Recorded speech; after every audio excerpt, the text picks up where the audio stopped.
Hello guys, स्वागत है आप सभी का हमारे इस ब्लॉग में। आशा करता हूँ कि आप सभी लोग सही होंगे। तो आज हम लोग आए थे सुबह सुबह भदौरा मार्केट में, जो कि हमारे गांव के पास में ही है। ज़्यादा बड़ा मार्केट नहीं है, भी डेवलप्ड मार्केट है। आए थे हम लोग, ऐसे ही सुबह सुबह कुछ काम था, काम की वजह से आए थे और अभी हम लोग जा रहे हैं वापस घर। आप कुछ बोलना चाहेंगे हमारे ब्लॉग में? जी, लाइक और सब्सक्राइब भाई को करिए और ज़्यादा से ज़्यादा सपोर्ट करिए भाई को। और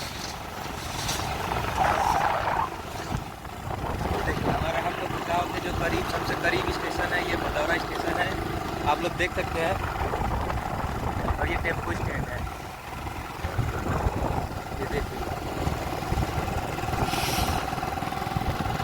चलिए ठीक है, आशा मुझे सपोर्ट करिए, आप लोगों के सपोर्ट की बहुत ज़रूरत है और इंशाल्लाह ऐसे ही आगे वीडियो बनता रहेगा।